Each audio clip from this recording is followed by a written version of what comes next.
Hello, ladies and gentlemen. I welcome you all to Gyanm. So today we are here for the discussion of Himachal Pradesh Police Constable exam that was held on 3rd of the July 2022.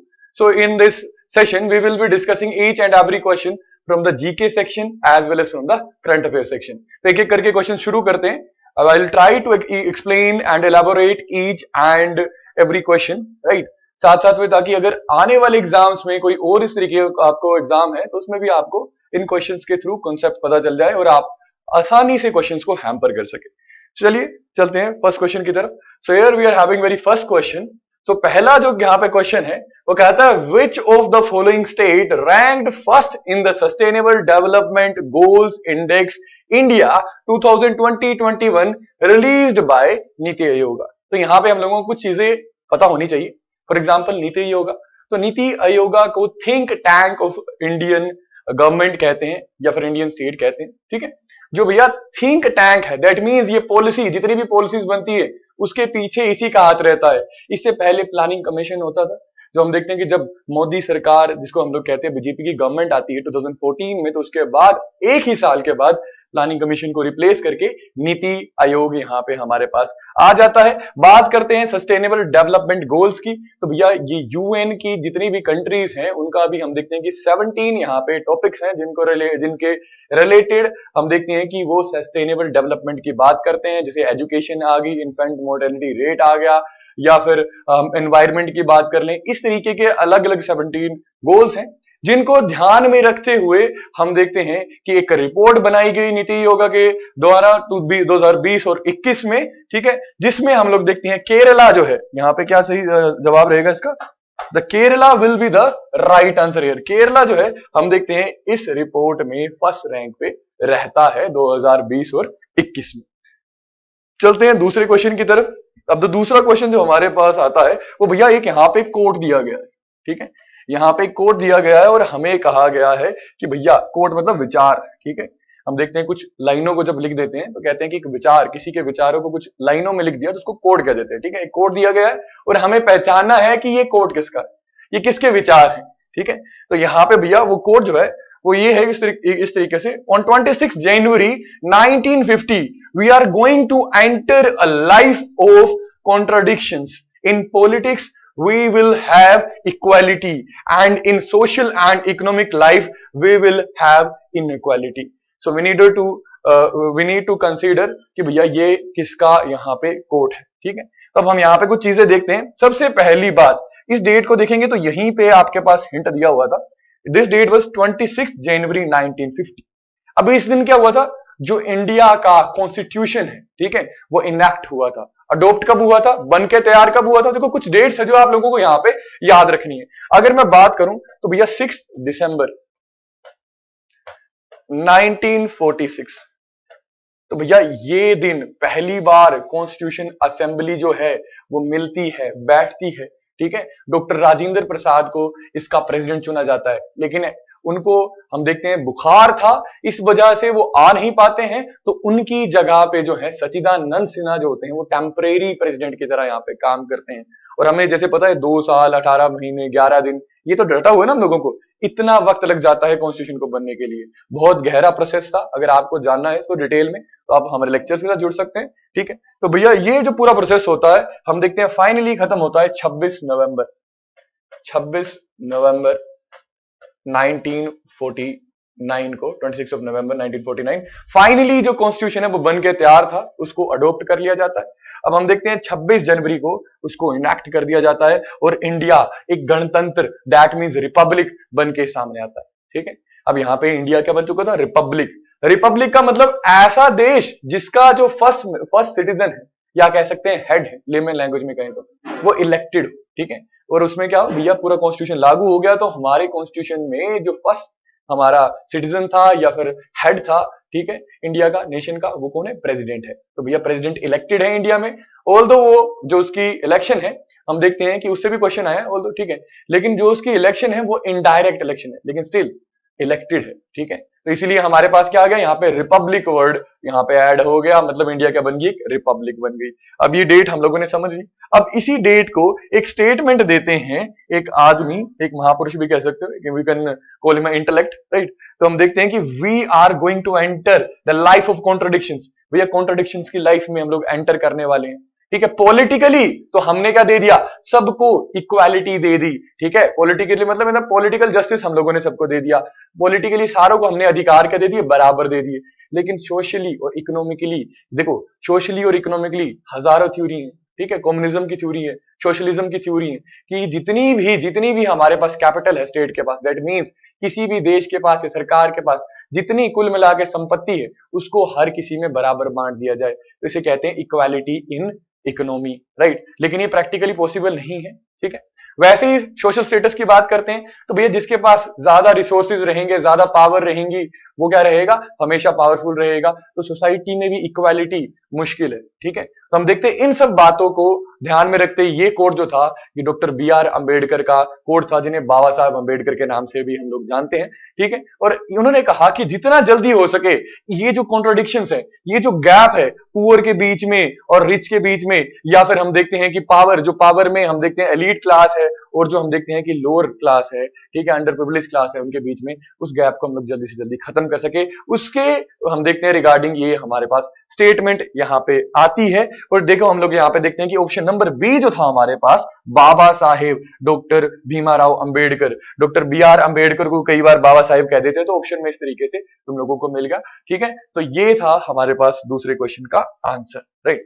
चलते हैं तीसरे question की तरफ, right. तो यहां पे देखो president के इलेक्शन की, मैंने प्रेसिडेंट के इलेक्टेड होने का जो मैंने आपको किस्सा है वो मैंने बताया, ठीक है। रिपब्लिक जब मैं आप लोगों को बता रहा था, वहीं से एक और क्वेश्चन आ गया। क्वेश्चन क्या था, the electoral college for electing the president of India includes which of the following. तो इलेक्टोरल कॉलेज क्या होता है, देखो जो प्रेसिडेंट है ना, इसके लिए इंडिया में इनडायरेक्ट वोटिंग होती है, ठीक है। डायरेक्ट वोटिंग नहीं होती है, डायरेक्ट मतलब हम आप 18 से ऊपर जितने भी लोग हैं वो डायरेक्ट वोटिंग करते हैं, किसके लिए, एमपीज के लिए, एमएलएस के लिए, म्युनिसिपल कॉर्पोरेशन और ग्राम पंचायत के प्रेसिडेंट्स के लिए, वाइस प्रेसिडेंट्स के लिए, मेंबर्स के लिए, राइट। लेकिन हम लोग प्रेसिडेंट के लिए डायरेक्ट वोटिंग नहीं करते हैं, जो हमारे चुने हुए प्रतिनिधि हैं और प्रतिनिधियों के द्वारा चुने हुए प्रतिनिधि, हमारे द्वारा चुने गए कौन, एमपीज, एमएलएस, और एमपीज और एमएलएस जो हम लोगों ने चुने, ठीक है, वो मिलके किसको चुनते हैं, वो भैया वो चुनते हैं प्रेसिडेंट को। इनडायरेक्ट वोटिंग होती है, सिंगल ट्रांसफरेबल वोट का यहां पे इस्तेमाल होता है, ठीक है। और हम देखते हैं कि जैसे हम लोग जब वोटिंग करते हैं ना, तो सीक्रेट बैलेट में वोट करते हैं ना, किसी को नहीं पता आपने किसको वोट दिया, वैसे ही इस यहाँ पे भी सीक्रेट बैलेट का इस्तेमाल होता है, प्रेफरेंस के हिसाब से वोटिंग होती है, ठीक है। तो हम देखते हैं कि ये इलेक्टोरल कॉलेज कौन हो गया, जो लोग, कॉलेज का मतलब ग्रुप, इलेक्टोरल का मतलब चुनने वाला, किसको, प्रेसिडेंट को चुनने वाला जो ग्रुप है, उसमें कौन कौन आते हैं। तो सबसे पहले हम देखते हैं इसमें आते हैं मेंबर ऑफ पार्लियामेंट्स, ठीक है। ऑल इलेक्टेड, यहां पे याद रखना, इलेक्टेड मेंबर ऑफ पार्लियामेंट्स, ठीक है। मेंबर ऑफ पार्लियामेंट, देखो पार्लियामेंट के 3 हिस्से आ गए, एक तो खुद राजा जी मतलब प्रेसिडेंट, दूसरे आ गए हमारे पास क्या, लोकसभा, तीसरा राज्यसभा। लेकिन लोकसभा में पहले 2 जो थे वो नॉमिनेटेड मेंबर होते थे। नॉमिनेटेड का मतलब राजा नॉमिनेट करता था, वो राजा in the sense president nominate करते थे उनको भैया, ठीक है। प्रेसिडेंट नॉमिनेट करते थे, बिना इलेक्शन के वो लोग आते थे, एंग्लो इंडियंस होते थे। लेकिन हम देखते हैं कि अब एंग्लो इंडियंस लोकसभा में नहीं है। वैसे ही राज्यसभा की बात करें तो वहां पे 12 हम देखते हैं कि नॉमिनेटेड मेंबर्स होते हैं जो अपनी फील्ड में एक्सपर्ट होते हैं। फॉर एग्जांपल सचिन तेंदुलकर की बात कर ले, ठीक है, यहाँ पे जया बच्चन की बात कर ले, तो भैया ये सारे लोग जो हैं हम देखते हैं ये एग्जांपल्स हैं किसके, नॉमिनेटेड मेंबर्स के, ठीक है। अब ये नॉमिनेटेड मेंबर जो हैं ये प्रेसिडेंट ने खुद चुने हैं, तो ऑब्वियसली प्रेसिडेंट को ही वोट करेंगे, इसलिए इनको एक्सक्लूड कर देते हैं। पीछे कौन बचे, elected MPs of Rajya Sabha and Lok Sabha. President तो खुद पार्लियामेंट का मेंबर, पार्लियामेंट का हिस्सा है, ठीक है। तो अब यहां पे कौन बच गए भैया, इलेक्टेड मेंबर्स ऑफ पार्लियामेंट, मतलब एमपीज लोकसभा के और राज्यसभा के, एक ये लोग आ जाते हैं। दूसरे कौन आते हैं भैया, MLAs, all elected MLAs of states, ठीक है, पंजाब, हरियाणा, हिमाचल, मध्य प्रदेश, यहां के सारे हमारे पास एमएलएज आ गए, member of legislative assemblies, Vidhan Sabha के लोग। कुछ स्टेट्स में विधान परिषद भी होती है जिसे लेजिस्लेटिव काउंसिल कहती है। ये बड़ी बड़ी स्टेट्स हैं, जैसे उत्तर प्रदेश हो गया, बिहार हो गया, आंध्र प्रदेश, तेलंगाना, कर्नाटका, महाराष्ट्र। पहले जम्मू एंड कश्मीर में भी होती थी, लेकिन जब से वो हम देखते हैं यूनियन टेरिटरी बना है, वहां की एलसी जो है उसे डिसोल्व कर दिया गया, लेजिस्लेटिव काउंसिल को डिसोल्व कर दिया गया। कुछ एक स्टेट्स में यहाँ के जो मेंबर होते हैं उन्हें कहते हैं MLC, member of legislative councils. ठीक है, ये लोग पार्टिसिपेट नहीं करते हैं। ठीक है, लेकिन एमएलएज, ठीक है, एमएलएज इन स्टेट्स के प्लस यूनियन टेरिटरी के, 3 यूनियन टेरिटरीज हैं यहाँ पे, दिल्ली, दूसरी है हमारे पास पुडुचेरी, और तीसरी आ गई है हमारे पास जम्मू एंड कश्मीर। यहाँ के लोग भी, यहाँ के हम देखते हैं कि जो एमएलएज हैं वो भी पार्टिसिपेट करते हैं किसकी वोटिंग में, हम देखते हैं इसको वोट करते हैं ये लोग प्रेसिडेंट को, मतलब ये इलेक्टोरल कॉलेज हो गया प्रेसिडेंट का। ठीक है, तो अब ऑप्शंस की तरफ चलते हैं। ऑप्शन में हमारे पास क्या था, इलेक्टेड मेंबर ऑफ राज्यसभा, बिल्कुल सही। नॉमिनेटेड मेंबर की बात नहीं कही गई है, जो 12 नॉमिनेटेड मेंबर है वो हमने एक्सक्लूड कर दिए। ठीक है, elected member of legislative assemblies of state, बिल्कुल सही कि भैया एमएलएस की बात कर रहा है, इलेक्टेड। ठीक है, और यहां पे कहा elected member of legislative councils of the state, तो ये तो गलत है, तो मतलब सिर्फ 1 और 2 यहाँ पे सही है। तो ये आपके पास ऑप्शन नंबर डी सही यहाँ पे जवाब होने वाला है। ठीक है, आगे चलते हैं अब। ठीक है, तो आगे जब हम क्वेश्चन नंबर 4 की तरफ आते हैं, ठीक है, क्वेश्चन नंबर 4 की तरफ चलते हैं हम लोग। ठीक है, तो क्वेश्चन नंबर 4 में हमारे पास यहाँ पे क्वेश्चन है, देखो बहुत ही आसान क्वेश्चन है। ठीक है, बहुत बार स्कूलों में रटाया जाता है, असेंबलीज में, प्रेयर्स में, असेंबलीज में बार बार ये पूछा जाता है। So the question was the state bird of Himachal Pradesh is, either it was monal, western tragopan, Himalayan bulbul और ग्रेट बार्बेट। तो हम लोगों में से ज्यादातर लोगों ने इसको कैसे याद रखा होगा, पश्चिमी जुजुराना के नाम से। ठीक है, जुजुराना, उसी को ट्रैंगोपैन कहते हैं। ठीक है, और कैसा, वेस्टर्न ट्रैंगोपैन। ठीक है, अब याद रखना वेस्टर्न ट्रैंगोपैन जो है, देखो कई बार इसका साइंटिफिक नेम भी पूछ सकते हैं, तो इसका जो साइंटिफिक नेम है वो है मेलानोसिफेनस, मेलानोसिफेलस। ठीक है, ट्रैंगोपैन मेलोसिफेनस। ठीक है, तो ये इसका क्या है, ये इसका साइंटिफिक नेम है, जो आपको एग्जाम में मतलब इससे रिलेटेड एग्जाम आया तो उसमें आपको आ सकता है, तो इसलिए इसको भी देख लेना है। तो यहाँ पे सही जवाब बी होने वाला है, B will be the right answer, that is western tragopan. Right, चलते हैं अगले क्वेश्चन की तरफ, जो क्वेश्चन नंबर हमारा 5वां होने वाला है। Right, who among the following fixes the date of election of deputy speaker of the Lok Sabha. ठीक है, जो लोकसभा का डिप्टी स्पीकर है, ठीक है, उसकी इलेक्शन की डेट को कौन यहां पे सिलेक्ट करता है। तो हमारे पास ऑप्शन दे, the secretary general of Lok Sabha, the pro term speaker of the Lok Sabha, the president of India, the speaker of Lok Sabha. तो भैया यहाँ पे जो प्रो टर्म स्पीकर होता है ये डेट्स को डिसाइड करता है। प्रो टर्म स्पीकर जब पहली बार कोई, हम देखते हैं कि पहली बार जब पार्लियामेंट में, लोकसभा हम देखते हैं पहली बार मिलती है, उस टाइम पे लोकसभा के पास स्पीकर नहीं होता है। तो प्रेसिडेंट यहाँ पे ज्यादातर देखो क्या होता है कि सीनियर मोस्ट जो यहाँ पे मेंबर ऑफ पार्लियामेंट होता है उसको अपॉइंट करते हैं as a pro term speaker, और उस प्रो टर्म स्पीकर का क्या काम रहता है कि जो पहली बार हम देखते हैं कि यहाँ पे संसद मिल रही है, दैट मींस लोकसभा मिल रही है, वहां पे जो हम देखते हैं पूरी सेरेमनी है जिसमें लोग ओथ लेंगे, मतलब शपथ लेंगे, और यहाँ पे अलग अलग जो मिनिस्टर्स हैं उनके पोर्टफोलियो उनको दिए जाएंगे, स्पीकर, डिप्टी स्पीकर, ये सब हम देखते हैं कि इनके इलेक्शन वेक्शन जितने भी चीजें हैं कंडक्ट होने, उसको ये कंडक्ट करता है। चलो आगे आते हैं। तो भैया यहाँ पे जो 6th क्वेश्चन है, that is which river is the Kol dam in the Himachal Pradesh built across. Okay, तो कहता है कि भैया हिमाचल प्रदेश में जो कोल डैम है, ठीक है, कोल डैम है, वो कौन सी नदी पे हम लोग देखते हैं बना हुआ है। तो भैया ये जो कोल डैम है ये हम देखते हैं बेसिकली सतलुज रिवर। ठीक है, देखो हम देखते हैं कि इंडस की बहुत सारी ट्रिब्यूटरीज हैं, इंडस रिवर है, इंडस की ट्रिब्यूटरीज हैं बहुत सारी। सबसे पहले भैया हमारे पास आती है झेलम, नॉर्थ में सबसे पहले झेलम, झेलम के बाद आती है चेनाब, चेनाब के बाद हमारे पास आती है रावी, उसके बाद आती है ब्यास और सतलुज। ठीक है, अब इनमें से जो 4 है, ठीक है, ये हिमाचल प्रदेश से होके बहती हैं। ठीक है, चेनाब की चंद्रा और भागा लाहौल स्पीति से, चंबा जिले से होके, चंबा के पांगी वाले एरिया से हम देखते हैं कि ये 2 धाराएं जाती हैं जो बाद में चेनाब बनती है और जम्मू कश्मीर से होके या पाकिस्तान में जाती है। ठीक है, तो ये रिवर जो है हम देखते हैं कि हिमाचल की रिवर्स है। इसमें से सतलुज जो है, सतलुज की अगर मैं बात करूं तो भैया इंडस की सबसे लंबी ट्रिब्यूटरी है, जो इंडस के साथ ही मानसरोवर लेक के पास ओरिजिनेट होती है और सबसे ज्यादा डिस्टेंस कवर करके जुड़ती है किसके साथ भैया, इंडस के साथ, मतलब सिंधु नदी के साथ, और सबसे सदर्न मोस्ट इसकी ट्रिब्यूटरी। ठीक है, तो भैया इस नदी पे एक डैम है जिसका नाम हमने क्या देखा, कोल डैम। ठीक है, हम देखते हैं कि ये हम मनाली और जो चंडीगढ़ का हाईवे है उसके पास आपको बिलासपुर में मिल जाएगा कोल डैम। चलो आगे चलते हैं नेक्स्ट क्वेश्चन की तरफ। ठीक है, तो यहां पे हमारे पास जो नेक्स्ट क्वेश्चन था, देखो बिल्कुल, देखो दो लाइंस आ गई तो लोग थोड़ा कर यहाँ पे देखे कि भैया 2 लाइंस है, सोइल्स के बारे में पूछा है, लेकिन क्वेश्चन में ही हिंट देके रखे हुए हैं, एक नहीं एक से ज्यादा हिंट देके रखे हुए हैं। अब देखो क्वेश्चन को देखते हैं। Because of its high clay content, पहली बात कि भैया किसी ये सोइल की बात हुई है और उसमें क्या है, हाई क्ले का कंटेंट बहुत ज्यादा है। ठीक है, the soil develops wide cracks, देखो क्ले ज्यादा है तो भैया क्रैक्स आ गई इसमें। ठीक है, और it is poor in humus, तो ह्यूमस में ज्यादातर भारत की जितनी भी हम देखते हैं मिट्टियां हैं, जितनी भी सोइल्स हैं, वो ज्यादातर हम देखते हैं कि क्या है, हम देखते हैं कि ह्यूमस में।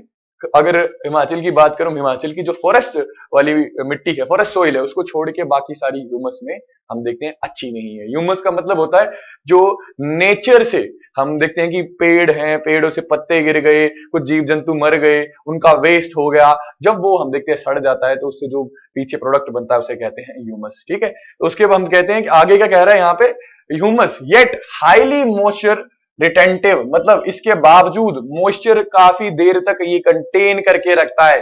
Thus responding to well irrigation, cotton is the most traditional crop where this soil is found. तो भैया याद रखना, यहाँ पे देखो सबसे बड़ा आपको जो हिंट मिला था वो मिला था कॉटन, और कॉटन हमेशा ब्लैक सोइल में ही हम देखते हैं पनपता है, होता है। तो यहाँ पे आंसर ब्लैक सोइल होने वाला है। ठीक है, अब चलते हैं नेक्स्ट क्वेश्चन की तरफ। कहता the first 5G call in India was recently tested at, देखो बहुत इंपॉर्टेंट था, करंट अफेयर्स में था।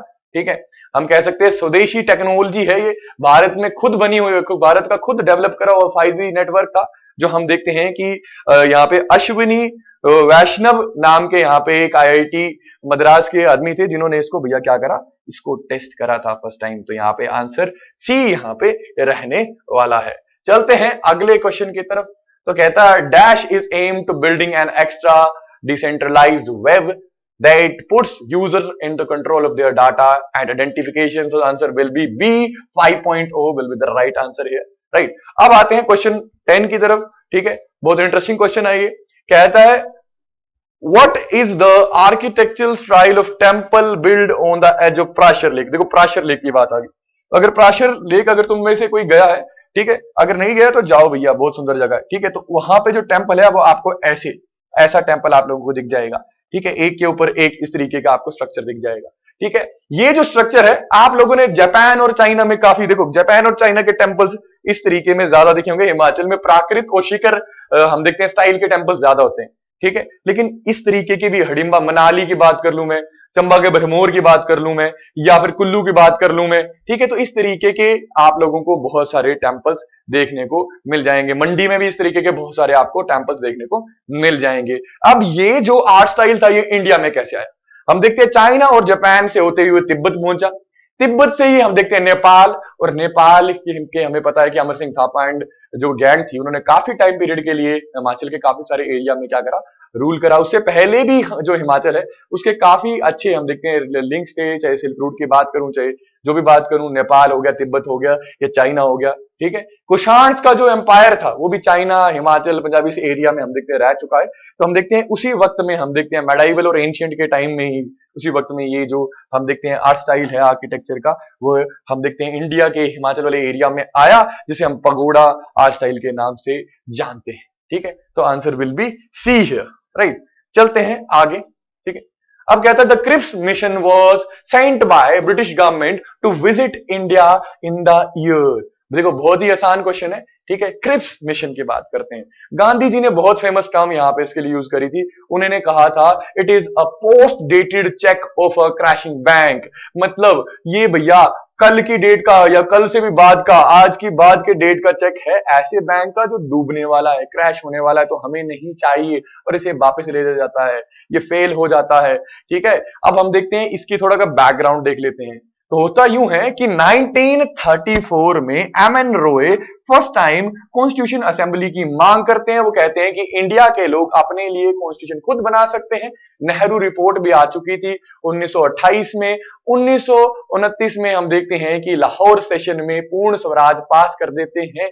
हम देखते हैं कि पंडित जवाहरलाल नेहरू की जो लीडरशिप है उसमें पूर्ण स्वराज यहाँ पे रेजोल्यूशन पास हो जाता है। अब आईएनसी का जो हम देखते हैं गोल होता है वो पूर्ण स्वराज लेना अंग्रेजों से होता है। ठीक है, लेकिन हम देखते हैं कि 1939 में वर्ल्ड वॉर 2 आउटब्रेक होती है। उससे पहले किसी भी बात को अंग्रेज हमारी किसी बात को सीरियसली नहीं ले रहे होते हैं, लेकिन भैया जरूरत थी उस वक्त की, अंग्रेजों को हमारा साथ चाहिए था, तो भैया 1940 में वो गश्त ऑफर भेज देते हैं, क्रिप्स मिशन भेज देते हैं, लेकिन सारे के सारे ये फेल होते हैं।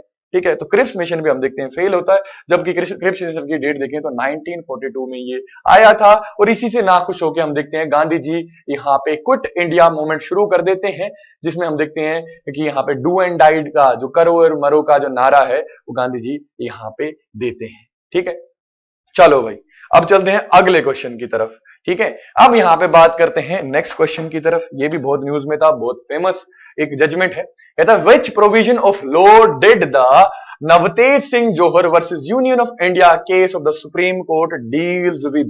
तो यहाँ पे हम देखते हैं, बार बार हम लोग बहुत बार देख चुके होंगे इंटरनेट में, मीम्स में, कंटेंट्स में, कि भैया सेक्शन 377 है ना, 377 धारा हट गई है। ठीक है, तो भैया 377 of IPC Indian penal code, ठीक है, 377 of Indian penal code deal with this. ठीक है, अगर इसकी हम लोग बात करें तो भैया 2018 में ये जजमेंट आई थी जो क्या करती थी, डिक्रिमिनलाइज करती थी। It basically decriminalised consensual sex among adults including homosexual sex. That means, अब भैया देखो यहां पे दो वर्ड्स हैं, एक है डिक्रिमिनलाइज और दूसरा होता है लीगल।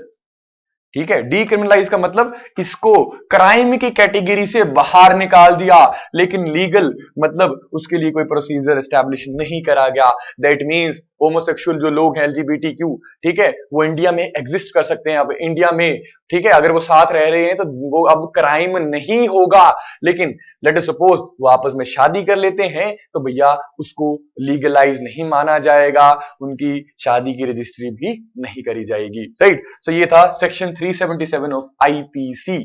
यहाँ पे बी जो है वो सही जवाब रहने वाला है। चलो उसके बाद हम देखते हैं अगला क्वेश्चन जो है वो कहता है which among the following book was authored by Mahatma Gandhi. तो यहाँ पे एग्जामिनर ने आपको थोड़ा सा अब यहाँ पे देखते हैं उलझाने की कोशिश करी, जिन्होंने पढ़ा तो है लेकिन ऊपर ऊपर से। अब यहाँ पे देखो ऑप्शन वन में क्या था, माई ट्रुथ। ठीक है भैया, जो गांधी जी की ऑटोबायोग्राफी है, मतलब जो उन्होंने अपनी जीवनी खुद लिखी है, ठीक है, उसका नाम है my experiment with the truth. Right, तो लोग इसके साथ कंफ्यूज कर सकते थे। राइट, उसके बाद हिंदू व्यू ऑफ लाइफ, तो भैया ये गांधी जी ने नहीं लिखी है। ठीक है, डिस्कवरी ऑफ इंडिया की बात करूं तो ये हम देखते हैं पंडित जवाहरलाल नेहरू की बहुत फेमस किताब है। अब बची क्या, हिंद स्वराज, जो गांधी जी ने 1909 में जब वो अफ्रीका में थे तब लिखी थी। इस किताब में उन्होंने क्या बताया, इस किताब में उन्होंने कहा है कि भारत में आज अंग्रेजों का राज है तो उसके पीछे भारतीयों का ही हाथ है। हम लोग क्या कर रहे हैं, उनके साथ कोऑपरेट कर रहे हैं। अगर हम अपनी कोऑपरेशन बंद कर दे तो अंग्रेज हम पे राज नहीं कर पाएंगे। इसी के रिजल्ट में हम लोग देखते हैं कि नॉन कोऑपरेशन मूवमेंट या फिर हम सिविल डिसोबीडियंस या क्विट इंडिया मूवमेंट जैसे मूवमेंट वो भारत में जब आते हैं, चलाते हैं और वो बहुत ही सक्सेसफुल भी रहते हैं। ठीक है, तो यहाँ पे हमारे पास आंसर सी होने वाला था। चलो ओके, अब आते हैं क्वेश्चन अगले क्वेश्चन नंबर 14 पे। ठीक है, ये सी हमारे पास सेक्शन है। ठीक है, अगर आपके पास कोई और सेक्शन है तो ऊपर नीचे, यहाँ पे आपके सीरीज है सॉरी, तो ऊपर नीचे हो सकते हैं, तो आप उसके अकॉर्डिंग यहाँ पे इसको देखते जाएंगे। ठीक है, the police commemoration day is observed in India. तो ये भैया कब ऑब्जर्व करा जाता है, अगर इसकी बात करें तो 21 अक्टूबर को ये ऑब्जर्व करा जाता है। और भैया इसके ऑब्जर्व करने के पीछे हम वजह देखें तो भैया it is observed to honour every lasting memory of the gallant policeman who made the supreme sacrifice in the on the line of duty. ठीक है, तो अगर मैं बात करूं पुलिसमैन की, जितने भी पुलिस कर्मी हैं उनकी हर एक याद को जिंदा रखने के लिए, उसको याद करने के लिए जिन्होंने ड्यूटी पे, आप देखते हैं सुप्रीम सेक्रीफाइस वर्ड का यूज होता है यहाँ पे। देखो इंडिया में कभी भी मार्टर, शहीद वर्ड का इस्तेमाल नहीं होता है, सुप्रीम सेक्रीफाइस वर्ड का इस्तेमाल होता है। सुप्रीम सेक्रीफाइस मतलब यहाँ पे जिन्होंने अपनी जान गंवाई है देश सेवा में। ठीक है, उन सारे पुलिसमैन को याद करने के लिए डे अक्टूबर 21 को मनाया जाता है। चलिए आते हैं अगले क्वेश्चन की तरफ। ठीक है, in which district is the Mandali wildlife sanctuary located? जो मंदली लाइफ साइड सॉरी जो वाइल्ड लाइफ सेंचुरी है ये कहां पे है? तो ये भैया मंडी में हम देखते हैं, सुंदरनगर से 8 किलोमीटर दूर ये जगह है। ज्यादा बड़ी ये वाइल्ड लाइफ सेंचुरी नहीं है। अगर इसका हम लोग एरिया की बात करें तो भैया ये हम देखते हैं 41.32 किलोमीटर स्क्वायर का ये छोटा सा एरिया है। ठीक है, इसी को हम देखते हैं कि प्रोटेक्टेड जोन की तरह हम देखते हैं कि वाइल्ड लाइफ एक्ट के अंडर वाइल्ड लाइफ सेंचुरी घोषित कर दिया गया है। ठीक है, अब आते हैं अगले क्वेश्चन की तरफ। ठीक है, अब कहते हैं which mountain pass provide access between Lahaul and Spiti? Lahaul and Spiti को जोड़ने वाला कौन सा पास है? ठीक है, तो यहाँ पे ऑप्शन में कुगती पास, भैया नहीं, कुगती पास नहीं है। यहाँ पे हमारे पास जो राइट ऑप्शन है वो है कुंजुम पास। ठीक है, ये कुंजुम माउंटेन रेंज जो है, ईस्टर्न कुंजुम माउंटेन रेंज जो है हम देखते हैं उसी में एक जगह है, दर्रा है। ठीक है, दर्रा कह देते हैं पास को, या फिर हम क्या कह देते हैं, ला भी कह देते हैं लद्दाखी लैंग्वेज में। ठीक है, उसी में एक पास है कुंजुम ला जो स्पीति और हम देखते हैं लोअर और स्पीति वैली को आपस में जोड़ता है। ठीक है, अब चलते हैं अगले क्वेश्चन की तरफ। ठीक है, अब यहां पे हमारे पास साइंस वाला सेक्शन आ जाता है। तो बात करते हैं the earth atmosphere is mainly heated bye. ठीक है, तो अब यहाँ पे अर्थ और हीट की बात करते हैं थोड़ी देर। ठीक है, तो यहाँ पे अगर मैं बताऊं, देखो this is sun, let us suppose this is sun, ये है आपके पास सन। ठीक है, और हम देखते हैं 8 प्लैनेट्स में से एक ये है आपके पास अर्थ। ठीक है, यहां पे अर्थ पे जितनी भी हम देखते हैं हीट आती है वो इन फॉर्म ऑफ रेडिएशन आती है। ठीक है, कहां से? सन से। कुछ लॉन्ग रेंज की है, कुछ शॉर्ट रेंज की है, उसको आगे डिस्कस करेंगे, लेकिन यूं हीट आती है। ठीक है, और जो नेट हीट, टोटल हीट धरती तक आती है उसे कहते हैं इंसोलेशन। क्या कहते हैं उसे? इंसोलेशन। ठीक है, अब कुछ अमाउंट जो है धरती का सरफेस है वो हम देखते हैं अब्जॉर्ब कर लेता है, कुछ एटमॉस्फेयर अब्जॉर्ब कर लेता है। ठीक है, और कुछ सरफेस अमाउंट जो है इस रेडिएशन का उसे रिफ्लेक्ट बैक कर देता है। जो रिफ्लेक्ट बैक हो जाती है उसे कहते हैं अल्बीडो। जो रिफ्लेक्ट बैक हो गई उसे क्या कह दिया हम लोगों ने? अल्बीडो। और जो हम देखते हैं अब्जॉर्ब हो गई, हम क्या कहते हैं उसे? इंसोलेशन। ठीक है, इसमें बहुत सारी चीजें हैं। ठीक है, डिटेल में कुछ अब देखते हैं कि रेडिएशन का भी यहाँ पे चक्कर है। हीट रेडिएट कैसे होती है? हॉट बॉडी से कोल्ड बॉडी की तरफ, इस तरफ की जो धरती है वो रेडिएट करेगी। ठीक है, बहुत सारी चीजें हैं, मैं आप लोगों को बस टर्म्स बता रहा हूं यहाँ पे। ठीक है, चलो अब यहाँ पे हम देखते हैं, ये आप लोगों को पता चल गया। तो बहुत सारी सन से हमारे पास रेडिएशन आती है। शॉर्ट वेव रेडिएशन मतलब जिनका क्या है, जिनकी वेव लेंथ छोटी होती है। ठीक है, लॉन्ग वेव टेरेस्ट्रियल रेडिएशन, जो भैया टेरेस्ट्रियल मतलब जो हम देखते हैं धरती के सरफेस तक पहुंचती है, हार्ड सरफेस तक पहुंचती है। बड़े हम देखते हैं कि बड़ी वाली जो वेव्स हैं। शॉर्ट वेव अक्सर क्या होती है, एटमॉस्फेयर में बादल है, सबसे लोअर मोस्ट जो हमारे पास लेयर है। एटमॉस्फेयर की लेयर्स को याद करने के लिए आपको एक ट्रिक दे रहा हूं मैं यहाँ पे, that is eat most, right. तो यहाँ पे ये भैया हमारे पास आ गया पहली लेयर ट्रोपोस्फेयर। ठीक है, ये हमारे पास स्ट्रेटोस्फेयर, स्ट्रेटोस्फेयर में ही ओजोन लेयर है। फिर हमारे पास आती है मेसोस्फेयर, फिर हमारे पास आता है थर्मोस्फेयर, और ई से हमारे पास आ जाता है एक्सोस्फेयर। ठीक है, थर्मोस्फेयर में हम देखते हैं क्लाउड्स हो गए या डस्ट पार्टिकल्स हो गए, ये सारे के सारे एग्जिस्ट करते हैं। तो यही हम देखते हैं शॉर्ट वेव को वापस भेज देते हैं। रिफ्लेक्टेड सोलर रेडिएशन, तो ये तो वैसे ही रिफ्लेक्ट हो गई। स्कैटर रेडिएशन तो पहुंची नहीं। ठीक है, तो अब हमारे पास आंसर क्या बच गया भैया? लॉन्ग वेव टेरेस्ट्रियल रेडिएशन जो है यही धरती के एटमॉस्फेयर को क्या करती है? हीट करती है। एटमॉस्फेयर को भी थोड़ा सा समझ लेते हैं यहाँ पे। ठीक है, एटमॉस्फेयर जो है ये दो शब्दों के साथ बना है। पहले तो हमारे पास आ गया एटमोस, देखो ग्रीक टर्मिनोलॉजी है। ठीक है, दूसरा क्या आ गया? स्फीयर। भैया एटमस, ठीक है, इस वर्ड का मतलब होता है छोटे छोटे पार्टिकल्स, मतलब गैस के लिए रिफ्लेक्ट हो गया। ठीक है, गैस के लिए। और भैया स्फीयर का मतलब क्या हो गया? एयर के लिए एटमस यूज हो जाता है, गैसेस के लिए यूज हो जाता है। बेसिकली जो एयर है it is mixture of gases. It is what, it is mixture of gases, ठीक है। तो एयर और भैया स्फीयर का मतलब गोल घेरा, 3 डायमेंशनल गोल घेरा। तो धरती के इर्द गिर्द जो 3 डायमेंशनल गोल घेरा है, एक स्फीयर है इसका एयर का, उसको कह देते हैं एटमॉस्फेयर। अब इसके बहुत सारे रीजंस होते हैं कि क्यों पहली लेयर नीचे है, उसके क्या कंपोनेंट्स है, दूसरी क्यों, ठीक है। इसको ज्योग्राफी में डिटेल में कभी बाद में देखा जाएगा, ठीक है। तो हम देखते हैं यहाँ पे इसका आंसर क्या होता है, ऑप्शन नंबर बी यहाँ पे सही जवाब रहेगा। चलो भाई अगले क्वेश्चन पे आते हैं, ठीक है।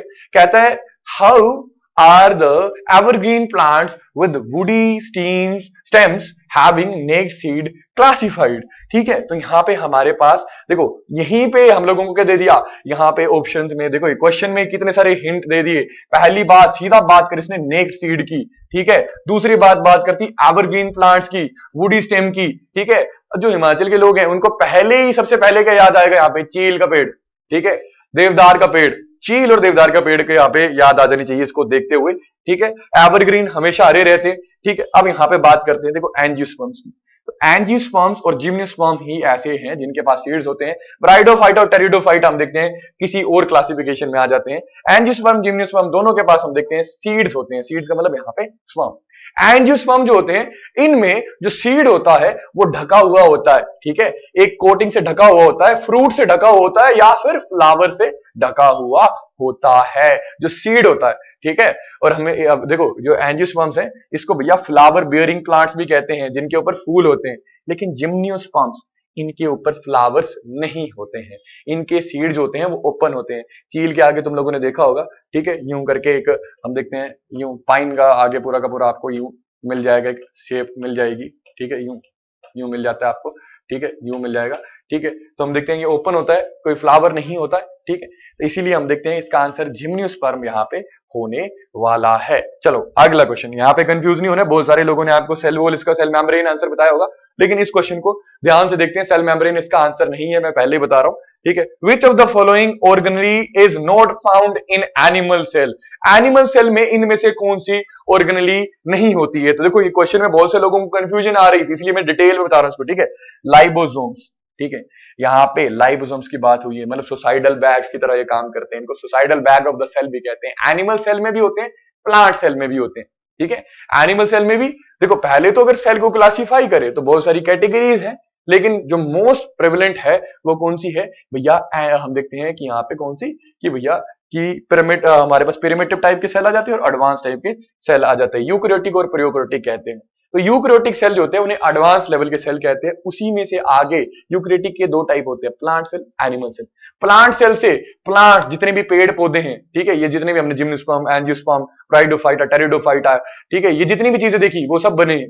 पर एनिमल सेल की बात करूं, मैं, आप, भेड़, बकरी, गाय, कुत्ता, भैंस, ये सारी जितनी भी चीजें हैं ये एनिमल सेल से बने हुए हैं, ठीक है। तो एनिमल सेल में हम लोग देखते हैं कि लाइबोसोम होता है, सुसाइडल बैग की तरह काम करता है, ठीक है। उसके बाद बात करें किसकी, एंडोप्लास्टिक रेटिकुलम बिल्कुल होता है, सेल को स्ट्रक्चर ही यही देता है, इसी के ऊपर राइबोसोम्स सिंथेसाइज होते हैं जो प्रोटीन का काम करते हैं, जिन्हें फैक्ट्री ऑफ द सेल के नाम से भी जानते हैं। फिर बात करते हैं सेल मेम्ब्रेन, बिल्कुल जरूरी है, ये होता है, इसी से तो हमारे ब्लड से जो हम लोग चीजें खाते हैं ना, ठीक है, जब हम लोग चीजें खाते हैं वो हमारे पेट में गई या हम सांस लेते हैं, न्यूट्रिशन हो गए या फिर ऑक्सीजन हो गई, सेल को सारी की सारी ये चीजें भैया कहां से मिल रही है, सेल मेम्ब्रेन के थ्रू ही तो मिल रही है। वेस्ट भी सेल जो है जो बाहर हम देखते हैं कि एक्सक्रीट करता है, सेल मेम्ब्रेन के थ्रू ही करता है, तो ये बिल्कुल होती है, ठीक है। लेकिन जो सेल वॉल है ये सिर्फ और सिर्फ प्लांट सेल में होती है। उनको हम देखते हैं जो पैथोजेंस हैं, जो बीमारियों वाले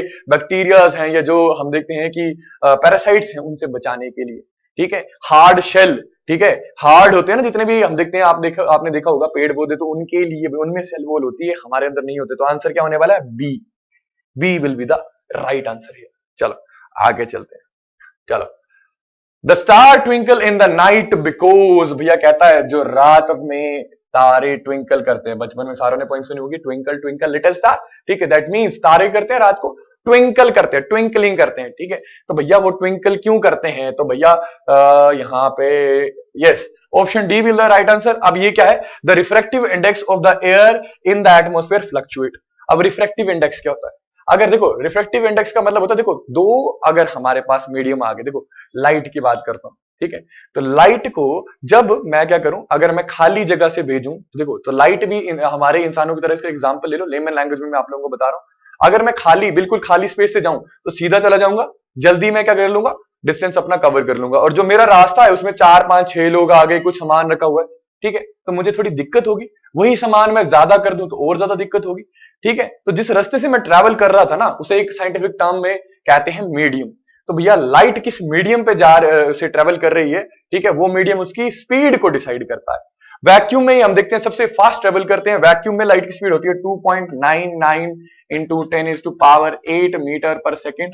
इसको कई बार हम देखते हैं क्या लिख देते हैं, 3V लिख देते हैं, ठीक है, राउंड ऑफ करके। एग्जैक्टली कुछ यही रहता है, 9.999 करके होता है, ठीक है। तो हम देखते हैं जब ये अब क्या करेगी, एयर में ट्रेवल करेगी, तो हम देखते हैं इसकी स्पीड चेंज हो जाएगी, है ना। तो पहले तो वैक्यूम, स्पेस में वैक्यूम है, वहां से एयर में आई। अब एयर में भी धरती के अलग अलग लेयर्स हैं, जहां पे अलग अलग टेम्परेचर है। अलग अलग टेम्परेचर की वजह से जो हवा है वो अलग अलग जगहों पे अलग अलग डेंसिटी में है। कहीं पे घनी है, कहीं पे क्या है, हम देखते हैं कि बिल्कुल हम देखते हैं डेंस नहीं है, ठीक है, हल्की है। तो जहां पे जितनी घनी हमारे पास क्या होगी, हवा होगी, उतनी ज्यादा रेजिस्टेंस मिलेगी, हम देखते हैं लाइट के फ्लो को, तो हम देखते हैं उतना ही उसको मुश्किल होगा। तो ये रिफ्रैक्टिव इंडेक्स इसका चेंज होता है, इसको साइंस में डिटेल में तुम लोगों को बताया जाएगा, ठीक है। तो हम देखते हैं ये इसी का रीजन ये होता है कि भैया स्टार क्या करते हैं, स्टार की लाइट, देखो लाइट जो स्टार से आ रही है वो ट्विंकल नहीं कर रही है, लेकिन रिफ्रैक्टिव इंडेक्स चेंज हो रहा है, ठीक है। बार बार एयर की, एटमॉस्फेयर की डेंसिटी चेंज हो रही है टेम्परेचर की वजह से, अलग अलग फिनोमेना की वजह से, जिसकी वजह से हम लोगों को वो लाइट बेंट होती हुई दिखती है, ट्विंकल करती हुई दिखती है। तो यहाँ पे option will be the right answer. Which of the following is called known as king of the chemicals? King of the chemicals बहुत ही फेमस है, जिसे हम तेजाब भी कहते हैं, ठीक है, सल्फ्यूरिक एसिड, ठीक है, H2SO4, H2SO4 कंसंट्रेटेड, ठीक है, इसको हम लोग क्या कहते हैं, किंग ऑफ द केमिकल्स के नाम से भी जानते हैं, ठीक है, H2SO4 को, ठीक है। जो हमारे पास बाकी चीजें हैं, ठीक है, सोडियम कार्बोनेट हो गया, नाइट्रिक एसिड हो गया, सोडियम क्लोराइड हो गया, ये सारे के सारे गलत हैं, सही जवाब क्या है, सल्फ्यूरिक एसिड। चलो चलते हैं आगे। यहां पे अगला क्वेश्चन जो है कहता है vinegar is the trade name of the, vinegar जो है ना उसको ट्रेड जब करते हैं, उसको बेचते हैं, ठीक है भैया, किस नाम से, व्यापार जब उसका करते हैं किस नाम से, ठीक है, विनेगर का जो ट्रेड नेम है वो भैया किस, इनमें से नीचे जो दिए हुए हैं इनमें से किसका है, ठीक है। फॉर्मिक एसिड बिल्कुल नहीं भैया, यहाँ पे हमारे पास कार्बन टेट्राक्लोराइड, इसका भी नहीं है, ठीक है। और भैया हमारे पास फिनोल भी नहीं, तो यहाँ पे acetic acid, right, acetic acid CH3COOH, ठीक है भैया, ये जो CH3COOH है इसे हम लोग विनेगर के नाम से जानते हैं, ठीक है, विनेगर के नाम से जानते हैं, राइट। अब यहाँ पे क्वेश्चन नंबर 63 पे आते हैं, कहता है water in plants is transported by, देखो जो प्लांट्स है ना, जैसे हम इंसान है ना, हम इंसानों में क्या है, ब्लड वेसल्स है, ठीक है। अब ब्लड वेसल्स क्या करती है, न्यूट्रिएंट्स को, ऑक्सीजन को, ठीक है, और बाकी वेस्ट प्रोडक्ट्स को क्या करती है, हमारी बॉडी में क्या करती है, एक जगह से दूसरी जगह लेके जाती है। मैंने ब्रीदिंग करी तो मेरी बॉडी में देखो, अब मेरे लंग्स में क्या चलेगी भैया, हवा चलेगी। अब अलवोली से हम देखते हैं वो हवा किस में मिल गई, ब्लड में मिलेगी। अब वो जो ऑक्सीजनेटेड ब्लड है वो कहां चला गया, दिल में चला गया। दिल ने वो ऑक्सीजनेटेड ब्लड पंप कर दिया हर एक कोने में, मेरी बॉडी के हर एक सेल तक वो पहुंचाने के लिए उसने ऑक्सीजनेटेड ब्लड को भेज दिया आर्टरी से, ठीक है। और वेन्स क्या करती है, गंदा खून जो है, डीऑक्सीजनेटेड ब्लड जो है उसको लेके आती है कहां तक भैया, हम हार्ट तक, और हम देखते हैं किडनीज तक। किडनी से नाइट्रस वेस्ट जो है, नाइट्रोजन से रिलेटेड वेस्ट जो है वो अलग हो जाता है और हम यूरिनेट कर देते हैं उसको, ठीक है। बाकी जो वो गैसियस वेस्ट है जैसे कार्बन डाइऑक्साइड हो गई, उसको हम लोग क्या करते हैं, एक्सहेल, बाहर की तरफ फेंक देते हैं। तो हमारे में जो ट्रांसपोर्टेशन का काम है सारा का सारा, मैं अब चाहे मिनरल्स की बात करूं, मैं चाहे वाटर की बात करूं, मैं चाहे किसी भी चीज की बात करूं, तो वो ब्लड वेसल्स करती है। वैसे ही हम देखते हैं यहाँ दो तरीके की, हम यहाँ देखते हैं पाइप लाइक स्ट्रक्चर होता है, ठीक है। प्लांट में एक को कहते हैं जाइलम, दूसरा कहते हैं फ्लोएम, बाकी दो को तो आप भूल ही जाओ, ठीक है। ये ट्रांसपोर्टेशन का काम करते हैं, यहाँ पे आपको कंफ्यूजन आ सकती थी। लेकिन जो जाइलम है यहाँ पे बात करी गई है वाटर की, ठीक है। जाइलम जो है प्लांट्स के रूट से, नीचे से, ठीक है, न्यूट्रिएंट्स और वाटर को ऊपर की तरफ लेके जाता है, ऊपर की तरफ लेके जाता है, ठीक है। और भैया फ्लूइन जो है वो फूड को ऊपर से नीचे की तरफ लेके आता है। तो भैया यहाँ पे जाइलम जो है, यहाँ पे ये सही जवाब होने वाला था। चलो चलते हैं आगे, ठीक है। हम लोग पहुंच चुके हैं लास्ट क्वेश्चन में, कहता है during the process of respiration in human beings the exchange of gases takes place in, कहते हैं एक्सचेंज, जो रेस्पिरेशन का प्रोसेस है, ठीक है, इसमें एक्सचेंज ऑफ गैसेस कहां पे होती है, मतलब ह्यूमन जब सांस लेता है, ठीक है, हमने क्या, देखो अब मैं तुम लोगों को यहाँ पे एक छोटी सी चीज बता दूं, ठीक है, late us suppose this is a human, ठीक है, ये एक इंसान है, ठीक है, अब ये एक इंसान बना दिया, ये इसकी ओरल कैविटी मतलब मुंह आ गया, ये इसकी नोस्ट्रल कैविटी मतलब नाक आ गया, अब हमने सांस ली, अंदर ली, तो भैया हमारे आसपास ऑक्सीजन का कोई सिलेंडर तो नहीं लगा ना, एयर है ना, तो एयर में तो भैया ऑक्सीजन के साथ हम देखते हैं नाइट्रोजन भी है, कार्बन डाइऑक्साइड भी है, बहुत सारी बाकी गैसेस भी, कार्बन डाइऑक्साइड तो नेग्लिजिबल है, तो ये नहीं है कि हम लोग कार्बन डाइऑक्साइड क्या ले रहे हैं तो बच गई तो वापस छोड़ देते हैं, ऐसे नहीं, ज्यादातर नाइट्रोजन हम लोगों के साथ ऑक्सीजन के साथ अंदर चली जाती है, जो कि हमारे काम की नहीं है, तो यहाँ पे सीधा यहां से अंदर गई वो, और नीचे हमारे पास यहाँ पे है हमारे फेफड़े मतलब लंग्स, लंग्स में जाती है। अब लंग्स में जो होते हैं, लंग्स में देखो यहाँ स्ट्रक्चर्स होते हैं, बड़ी बड़ी पाइपलाइंस होती है पहले तो, जिन्हें बड़ी पाइपलाइंस को हम लोग कहते हैं ब्रोंचीज, ठीक है, ब्रोंचीज की छोटी यहाँ पे लीनियर, यहाँ पे हम देखते हैं यूं ब्रांचेस निकली होती है जिन्हें कहते हैं ब्रोंकोइले, ठीक है, और ब्रोंकोइले के नीचे छोटी छोटी पतली पतली पतली यहाँ पे धमनियां, या भी कह सकते हैं कि छोटी छोटी पाइप्स होती है, बिल्कुल बारीक बारीक, ठीक है, यहाँ पे बिल्कुल बारीक बारीक पाइप्स होंगी, ठीक है, इन बारीक पाइप्स को हम लोग कहते हैं, ये देखो यूं होगी, इन्हें कहते हैं हम लोग अल्वोलीज, क्या कहते हैं इन्हें, अल्वोलीज, ठीक है, अब ये अल्वोलीज से भैया ब्लड में वो एयर मिल जाती है, लेकिन ब्लड में होता है हीमोग्लोबिन, जो सिर्फ और सिर्फ ऑक्सीजन को क्या करता है, कैप्चर करता है, तो वो ऑक्सीजन को कैप्चर कर लेता है, बाकी सारी चीजों को वहीं रहने देता है, तो वो सारी चीजें यहां पे इकट्ठा हो गई, ठीक है, और ऊपर से देखो यहां पे हमने जब सांस ली तो ऑक्सीजन को हम लोगों ने क्या करा, इनटेक कर लिया, लेकिन बाहर क्या छोड़ते हैं, कार्बन डाइऑक्साइड, तो अब वो कार्बन डाइऑक्साइड कहां पे आएगी, यहाँ पे नाइट्रोजन तो होगी, ठीक है, अब कार्बन डाइऑक्साइड कहां से आएगी, ठीक है, अब भैया हम जब अपने सेल्स के पास ऑक्सीजन लेके जाएंगे तो सेल ऑक्सीजन को ले लेगा, जहां पे वो एडीपी को, ठीक है, सिंथेसाइज करके एटीपी प्लस एनर्जी बनाएगा, प्लस हम देखते हैं जब वो ये प्रोसेस कर रहा होगा एक्स्ट्रा हम देखते हैं कार्बन डाइऑक्साइड वहां पे बन रही होगी, उस कार्बन डाइऑक्साइड को वो ब्लड को दे देगा, ब्लड वेन से होता हुआ यहां पे ले आएगा,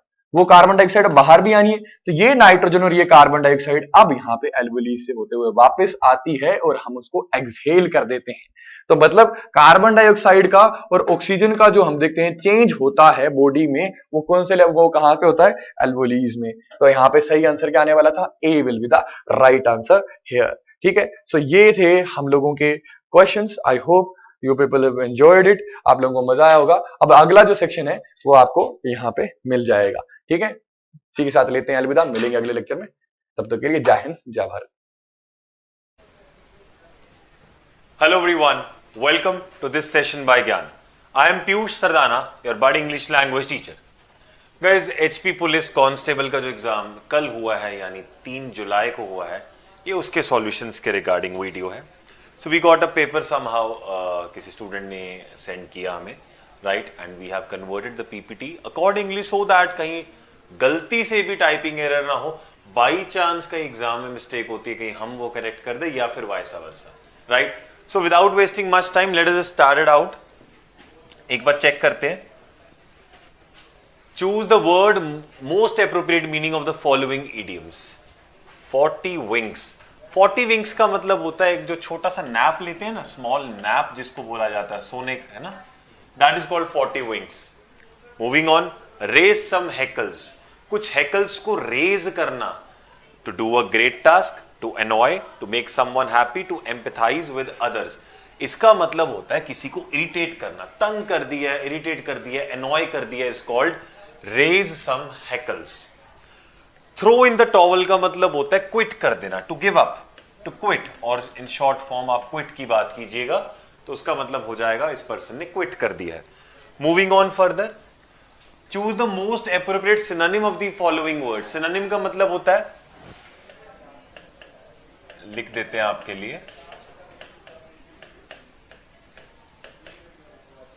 सिमिलर मीनिंग की बात की जा रही है यहां पर, right. So once you start out the similar meaning, check it out.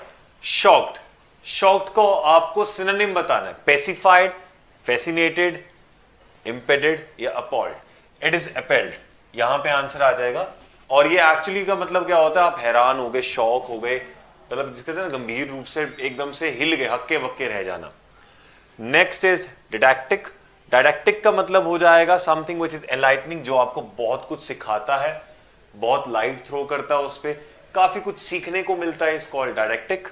Followed by स्परियस, स्परियस का मतलब हो जाएगा समथिंग विच इज फेक, जाली। जेन्युइन इज ऑपोजिट, क्या बताना सिनोनिम, काउंटरफीट। काउंटरफीट नोट्स होते हो ना, जाली नोट जिसको बोलते हैं आप, है ना, currency, counterfeit currency, counterfeit notes, उसका एग्जैक्ट मतलब होता है स्परियस, right.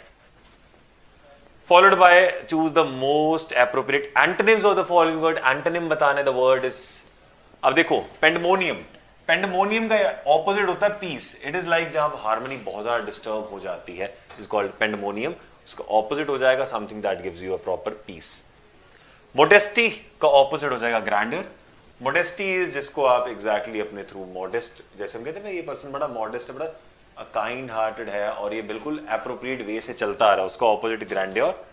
Followed by concise, concise होता है छोटा, उसका ऑपोजिट हो जाएगा विच इज कॉल्ड लेंदी, बहुत लंबा खिंचा हुआ। Fill in the blanks with the most appropriate word. We must not shy dash taking risks in life. हमें शाई नहीं होना चाहिए, क्या मतलब शर्माना नहीं चाहिए, किससे, रिस्क लेने से। So we must not shy away from, we must not shy away from taking risk in life, उससे दूर नहीं भागना चाहिए, तो प्रेपोजिशन लगाना shy away from. Followed by due to her illness she could not finish the work dash time. अपनी illness, अब देखो डायरेक्टली बोल रहा है अपनी इलनेस के कारण, वो ड्यू टू लगा चुका है, वो जो अपना काम है टाइम पर नहीं खत्म कर पाई थी, she could not finish the work on time.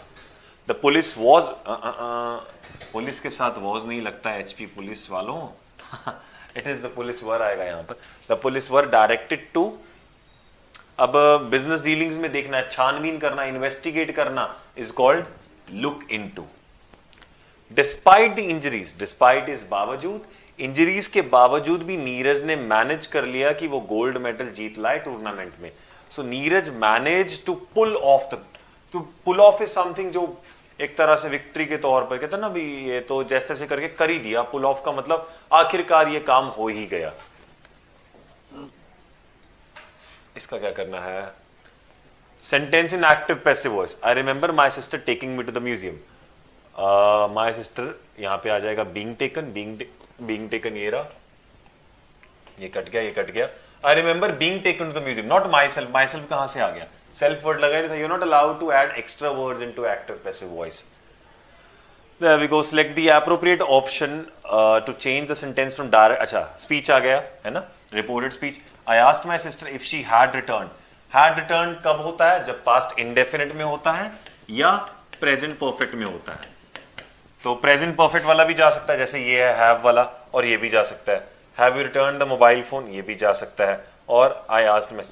अब देखो जरा, पहली बात तो जब चेंज किया है तो asked नहीं आएगा, आस्ट मैंने काट दिया, have you return the mobile phone to your friend, और यहां पे हैव यू आई सेड आ जाएगा। रुको रुको रुको रुको रुको रुको, ये क्या हो गया, बैक बैक कैसे जाते हैं इसमें, ये रहा, हाँ जी।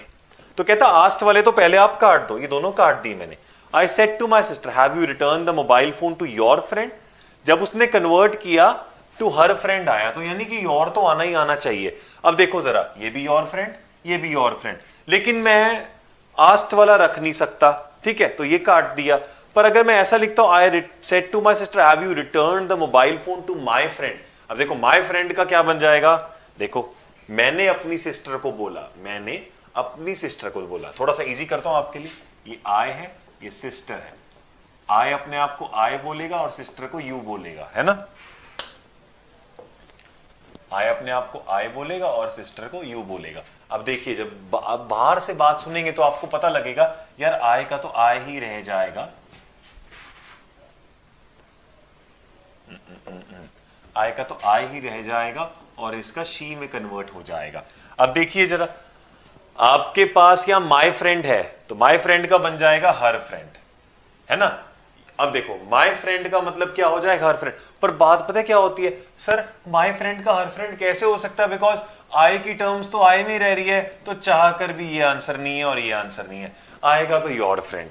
तो अब इसको क्लियर करते हैं, यहां से ये प्रूव हो चुका है कि आपका आंसर योर फ्रेंड आएगा, क्योंकि योर फ्रेंड से क्या होगा, तभी वो हर फ्रेंड में चेंज हुआ है। अभी देखो योर फ्रेंड कहां कहां है, एक ये रहा योर फ्रेंड, एक आखिरी में है।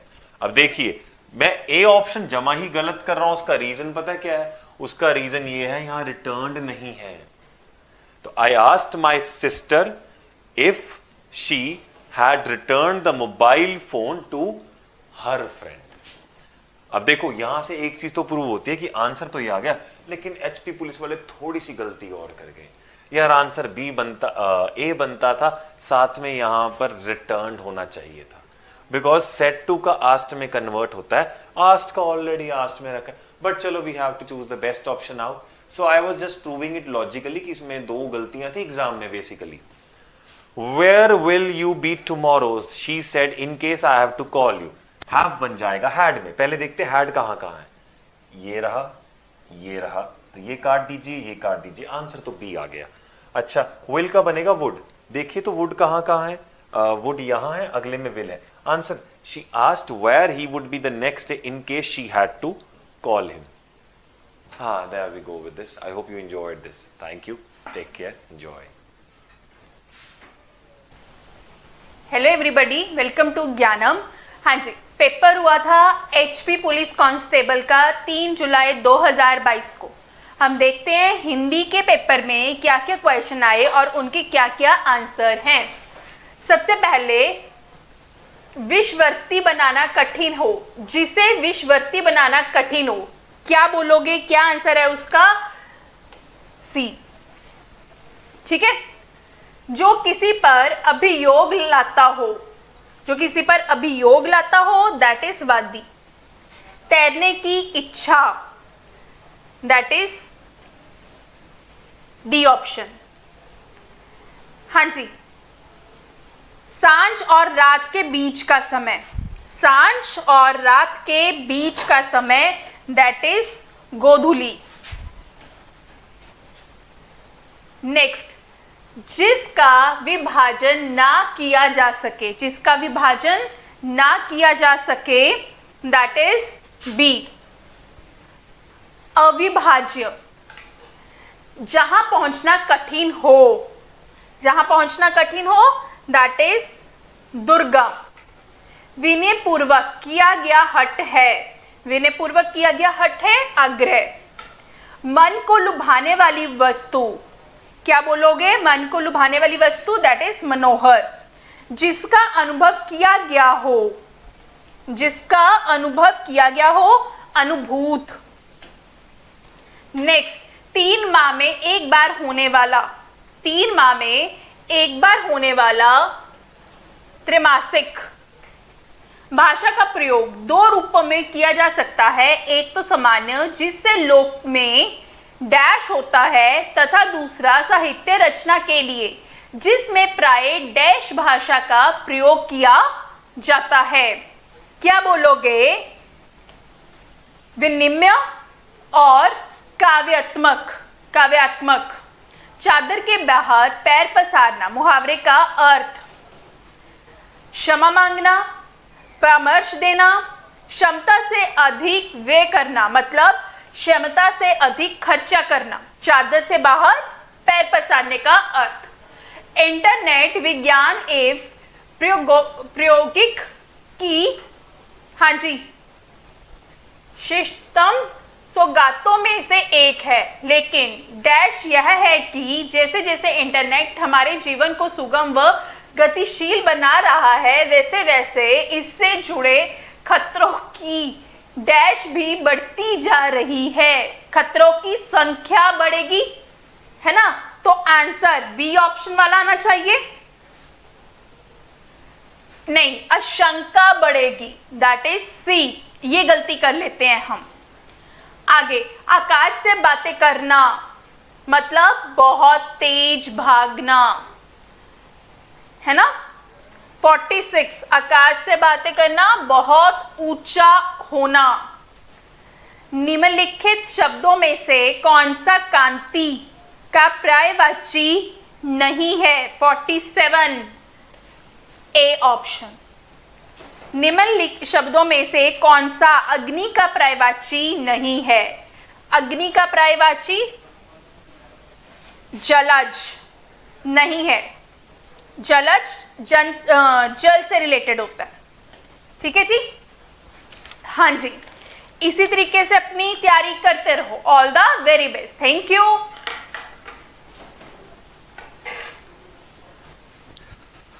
हेलो दोस्तों, स्वागत है आप सबका ज्ञानम के ऑनलाइन लर्निंग प्लेटफॉर्म पर।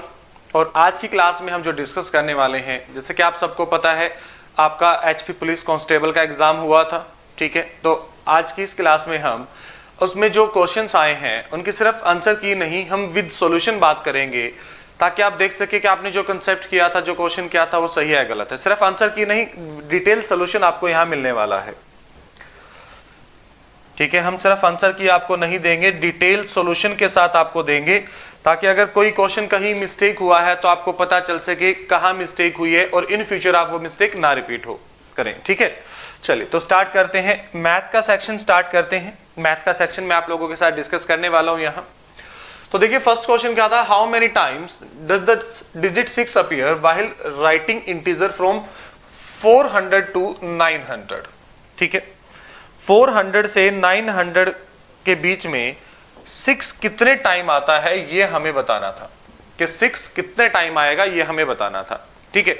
इस टाइप के क्वेश्चन में अगर मैं बात करूं ना, तो बच्चों को बहुत प्रॉब्लम रहती है कि इस क्वेश्चन का आंसर क्या होगा, किस तरीके से इस क्वेश्चन को हम अटेम्प्ट करें, क्योंकि अलग अलग डिजिट के ऊपर अलग अलग एग्जाम में कई बार क्वेश्चन पूछा गया है। कभी 3 के लिए पूछ लेता है, कभी 7 के लिए पूछ लेता है। तो देखो सिंपल सा फंडा मैं बताता हूं, कोई ट्रिक याद करने की जरूरत नहीं है, कुछ रट्टा लगाने की जरूरत नहीं है, ठीक है। अगर मैं बात करूं आपसे 1 to 100 की, ठीक है, 1 to 100 की 6 कहां पे आएगा, 1 to 100 में 6 कहां पे आएगा। सबसे पहले मैं 6 की सीरीज पे बात करता हूं। 6 में होगा, 16 में होगा, ठीक है। उसके बाद 26, फिर 36, फिर 46, 56, 76, 86 और 96। तो अगर मैं इन सब की बात करूं तो टोटल मेरा यहां तक वो कितनी बार आता है, 10 टाइम्स आता है। कितनी बार आता है, 10 टाइम्स आता है, ठीक है। कितनी बार होगा इसमें, 10 टाइम्स होगा, ठीक है, ये क्लियर होगा। उसके बाद अगर हम बात करें, अब देखो उसके बाद 60 मैंने काउंट नहीं किया, और 60 की जो पूरी सीरीज थी वो भी मैंने काउंट नहीं की, ठीक है। तो 60 से लेकर 69 तक टोटल फिर से 10 टाइम्स आएगा। देखो 60 में है 61, 62, 63, 64, 65, 66 का हमने काउंट कर लिया, बट 66 में कितने टाइम्स है, 2 टाइम्स है। कितने टाइम्स है, 2 टाइम्स है। तो उसमें भी 10 वो होगा, तो हम कह सकते हैं कि ये कितने टाइम्स है, 20 टाइम्स है। कितने टाइम्स है, 20। अगर फिर ऐसे ही आप किसी भी डिजिट की बात करो, 3 की बात कर लो वो भी 20 टाइम्स है, 4 की बात कर लो वो भी 20 टाइम्स है, 5 की बात करो वो भी 20 टाइम्स है, ठीक है। तो आपको रटने की जरूरत नहीं है, क्योंकि ये सेम प्रोसेस चलता है आपका, ठीक है। उसके बाद अगर मैं बात करूं, यहां 400 से 900 की बात थी। देखो अब 400 से 500 में बात करोगे तभी यही होगा, ठीक है। आप 500 से 600 में बात करोगे तब भी यही बनेंगे। तो 20 + 20 40। 600 से 700 को एक बार स्किप करते हैं, 7 से 800 में 20 और 800 से 900 में भी 20। तो यहां से टोटल मैं कह सकता हूं कि यहां तक आपके 20 × 4 80 टाइम्स तो ये आ चुका है, 80 टाइम्स तो ये आपका आ चुका है। और 1 अगर हम बात करें अब 600 से 700 के बीच में, ठीक है, यहां पे अब आप किसी भी नंबर की बात कर लीजिए, जैसे 200 से 300 के बीच में, 300 से 400 के बीच में, 400 से 500 के बीच में। अब देखो 400 से 500 के बीच में 4 की बात करूंगा मैं, 500 से 600 के बीच में 5 की बात करूंगा मैं, 600 से 700 के बीच में 6 की बात करूंगा कि 6 कितने टाइम रिपीट हुआ। देखो सबका जो फर्स्ट डिजिट है वो क्या होगा, एक ही नंबर होगा। जिस नंबर की आप बात कर रहे हो, 4 की बात कर रहे हो, 5 की बात कर रहे हो या 6 की बात कर रहे हो, ठीक है, वो एक ही नंबर होगा हमारा। तो मतलब 100 तो हो ही गए हमारे, 100 डिजिट्स तो हमारे हो ही गए ना। और उसके बाद 20 मैंने आपको अभी काउंट करने बताए थे, तो 120 हो गए टोटल। तो 100 + 120, तो टोटल 200। ऑप्शन डी आपका इस क्वेश्चन का राइट आंसर था। ऑप्शन डी आपका इस क्वेश्चन का राइट आंसर था। आई होप सबको क्लियर होगा ये क्वेश्चन अब, ठीक है। उसके बाद क्वेश्चन नंबर 50 की अगर हम बात करें, 50 में क्या बोला गया था, एक प्रतियोगी परीक्षा में पुरुष और महिला उम्मीदवारों ने भाग लिया। आवेदन करने वाले उम्मीदवारों में 60% महिलाएं थी।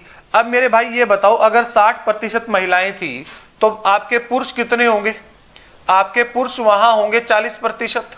पुरुष कितने होंगे उसमें, 40% पुरुष होंगे, ठीक है। 18% उम्मीदवारों ने परीक्षा उत्तीर्ण की, मतलब टोटल में से 18%, मतलब अगर सिर्फ 18% बच्चे पास हुए, कितने बच्चे पास हुए? सिर्फ 18% बच्चे पास हुए, ठीक है। उत्तीर्ण होने वाले उम्मीदवारों में 22.22% और 22.22% की अगर मैं फ्रैक्शन वैल्यू की बात करूं तो ये कितनी होगी? 2/9 होगी। मतलब जो टोटल बच्चे पास हुए ना, उसमें से 2/9 कितने थे? पुरुष थे आपके।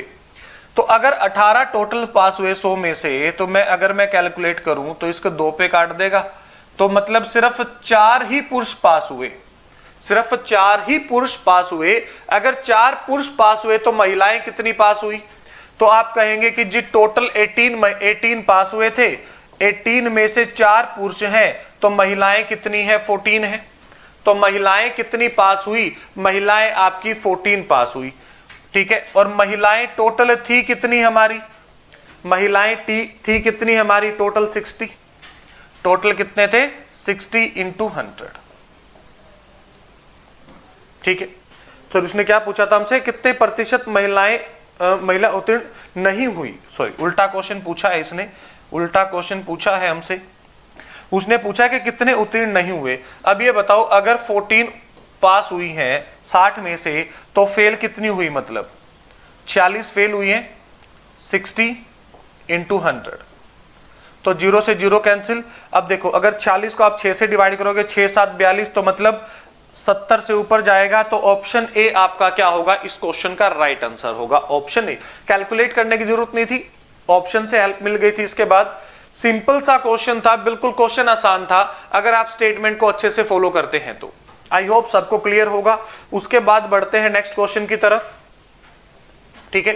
क्या कह रहे हैं? Ramesh by 20 kg of wheat every month for the family. The cost of wheat is increased from 14 rupees to 16 rupees per kg. If Ramesh does not want to increase his expenditure on wheat, then what quantity of wheat should he buy after the price increase? ठीक है, लो जी। Statement अगर आपको clear है तो question सिर्फ इतना सा answer था कि 12.5 kg आपका आंसर होगा, ठीक है। अगर हम बात करें इस क्वेश्चन की कि इस क्वेश्चन को कैसे सॉल्व किया जाता है, अब एक चीज देखो, अगर हम यहां से बात करें कि भाई कितना कम करेगा, देखो 14 की जगह 16 कर रहा है, पहले प्राइस 14 था तो अब 16 हो गया। अगर मैं पहले दुकान वाले से छोटा सा प्रैक्टिकल एग्जांपल लेता हूं, आप चीजों को अच्छे से समझ पाओगे। आपके पास, सबके पास क्या होगा? बाइक, गाड़ी सबके पास है, ठीक है। आप पेट्रोल डलवाते हो और मैं कहता हूं पेट्रोल का प्राइस 100 रुपीज लीटर है, पेट्रोल का प्राइस आपका या 14 रुपीज लीटर, इसी नंबर की बात करते हैं कि प्राइस क्या है? 14 रुपीज लीटर है, 14 रुपए लीटर पेट्रोल है आपका, ठीक है। सरकार ने क्या किया? प्राइस बढ़ा दिया, अब पेट्रोल कितना हो गया? 16 रुपए हो गया। तो पता नहीं कौन से जमाने की बात है, वैसे तो पता नहीं कब पेट्रोल 14 रुपए लीटर होगा, आज के दिन तो आपको पता है कि 100 तक भी जा चुका है, ठीक है। अब बात है कि पहले पेट्रोल 14 रुपए का था, अब 16 रुपए का हो गया, बट हमारी पॉकेट क्या कहती है कि भैया कितने का पेट्रोल डलवाओ? सिर्फ 14 रुपए का पेट्रोल डलवाओ। कितने का? 14 रुपीज का पेट्रोल डलवाओ सिर्फ। अगर अब आप पेट्रोल पंप वाले को 14 रुपीज दोगे तो वो क्या करेगा? वो पेट्रोल कम डालेगा। कितने रुपए का कम डालेगा? 2 रुपए का। और कितने के ऊपर? 16 के ऊपर, गुना 100।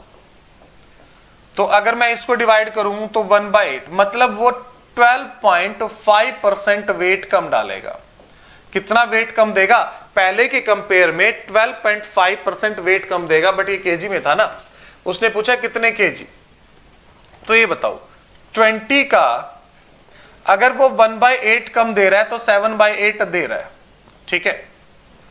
If Rams does not want to increase his expenditure on wheat, then what quantity of wheat should he buy after the price increase? तो अब इतना खरीदेगा। अगर मैं 4 से डिवाइड करूं तो इसको 2 पे डिवाइड करेगा और इसको 5 पे, तो ये कितना बन जाएगा? 7 गुना 5, 35/2, और 35/2 मतलब 17.5 kg के 17.5 किलो वो अब खरीदेगा। ऑप्शन सी आपका क्या होगा इस क्वेश्चन का राइट आंसर।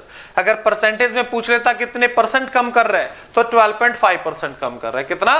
12.5%। आई होप ये सबको क्लियर होगा, ठीक है। चलिए भाई, उसके बाद नेक्स्ट क्वेश्चन। नेक्स्ट क्वेश्चन देखो 52 क्वेश्चन में क्या कह रहा है, 150 मीटर की लंबाई वाली एक ट्रेन 90 किलोमीटर प्रति घंटा की गति से यात्रा करते हुए 250 मीटर लंबाई की सुरंग को पार करती है, तो टाइम बताना है। देखो अगर कोई ट्रेन किसी टनल को, किसी गुफा को क्रॉस करती है तो कितना डिस्टेंस होता है, ट्रेन की लेंथ प्लस टनल की लेंथ, तो 150 प्लस 250, तो टोटल डिस्टेंस कितना हुआ 150 प्लस 250। डिस्टेंस किसके इक्वल होता है, स्पीड इंटू टाइम, तो स्पीड कितनी थी 90, तो स्पीड किस में है, किलोमीटर प्रति घंटा में, और डिस्टेंस किस में था, मीटर में, तो इसको 5/18 से गुना कर ले इंटू टाइम। देखो 18 से गुना करोगे इसको 5 पे काट देगा, तो ये कितना बनेगा आपका 400/25। ठीक है, कितने पे काटेगा, पहले 1 पे काटेगा और फिर 6 पे काटेगा, तो 16 सेकंड आपका क्या हो जाएगा, इस क्वेश्चन का राइट आंसर हो जाएगा। कितना, 16 सेकंड। आई होप सबको क्लियर होगा, किसी बच्चे को कोई डाउट नहीं होगा इसमें। ठीक है, उसके बाद बढ़ते हैं आगे।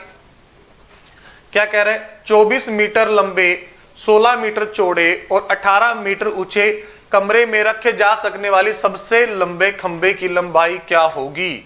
तो मतलब रूम का डायगोनल पूछ रहा है, और रूम का डायगोनल कितना होता है आपका, लंबाई का स्क्वायर प्लस चौड़ाई का स्क्वायर प्लस ऊंचाई का स्क्वायर और पूरे का अंडर रूट। तो मतलब 24 का स्क्वायर प्लस 16 का स्क्वायर प्लस 18 का स्क्वायर। 24 का स्क्वायर कितना होता है, 576 होता है। ठीक है, 24 का स्क्वायर कितना होता है आपका 576। ठीक है, 16 का स्क्वायर कितना होता है 256 और 18 का स्क्वायर कितना होता है 324। अगर ऐड करेंगे 12 और 4 16, हासिल 1 होगा, 7 5 12 और 2 14 और 1 15, फिर हासिल 1 होगा, 5 2 7 3 10 और 1 11, 1156 और इसका फिर अंडर रूट। ठीक है, अगर मैं यहां से बात करूं तो मुझे साफ साफ नजर आ रहा है कि ये किसका स्क्वायर होता है, ये 34 का स्क्वायर होता है। 1156 किसका स्क्वायर होता है, 30। क्योंकि देखो इसका अगर करोगे तो वैसे भी यूनिट डिजिट क्या आएगा, 28 का स्क्वायर तो वैसे ही छोटा बनता है। 42 का स्क्वायर करो, यूनिट डिजिट क्या आएगा, लास्ट में 4 आएगा। यहाँ पे तो 6 है और वो इधर ही आ सकता था। ठीक है, तो ऑप्शन सी आपका इस क्वेश्चन का क्या होगा, राइट आंसर होगा। चलिए उसके बाद नेक्स्ट क्वेश्चन 54 की बात करते हैं। क्या कह रहे हैं, 2 गोलाकार गेंदों का सतही क्षेत्रफल, मतलब उनका जो सरफेस एरिया है वो कितना है, 4:9 के अनुपात में है। बड़ी गेंद की त्रिज्या अर्धव्यास ज्ञात कीजिए यदि छोटी गेंद की त्रिज्या 4 सेंटीमीटर है। ठीक है, अब ये बताओ सबसे पहले तो जो हमारा स्फीयर होता है, गोला होता है, उसका सरफेस एरिया कितना होता है, आपको वो पता हो तो सरफेस एरिया कितना होता है 4πr²। तो ये तो आपका हो गया कांस्टेंट, 4π तो कैंसिल, तो r² आ जाएगा। और जब एरिया से रेडियस कैलकुलेट करोगे तो इसका अंडर रूट करोगे तो ये कितना आ जाएगा, 2:3 आ जाएगा। कितना आ जाएगा, 2:3 आ जाएगा। ठीक है, छोटी गेंद की कितनी है 4, 2 कितने के बराबर, 4 के बराबर, तो 3 कितने के बराबर हो जाएगा, 6 के बराबर हो जाएगा। तो ऑप्शन सी आपका क्या हो जाएगा, इस क्वेश्चन का राइट आंसर हो जाएगा, ऑप्शन सी। चलिए उसके बाद बढ़ते हैं अगले क्वेश्चन की तरफ। A fish tank is in the shape of cuboid. Sham, who wants to increase the volume of the tank so as to have more fish, increase the length, width and depth of the tank by 10%, 15% and 20% respectively. By what percent has the tank volume increased? तो tank का volume कितने से increase होगा। देखो 10% की fraction value कितनी होती है, 1/10 कि अगर पहले साइड 10 थी तो अब कितनी उसने लेंथ कितनी कर दी, 11 कर दी। 15% मतलब 3/20, 20 से कितना कर दिया, 23 कर दिया। कितना, 23 कर दिया। 20% मतलब 1/5, तो 5 से 6 कर दिया। देखो पहले वॉल्यूम कितना था, 20 गुना 5 100 और 100 को 1000 से 10 से गुना करो तो 1000 आ गया। ठीक है, अब 23 को 6 से गुना कर लो। ठीक है, ये कितना बनता है आपका, 138 बनता है। कितना बनता है, 138। 138 को 11 से गुना करना है। देखो 8 एज इट इज लिख दो, 8 और 3 11, हासिल 1। ठीक है, उसके बाद 3 और 1 4 और एक हासिल वाला 5 हो जाएगा और एक एज इट इज, तो 1518।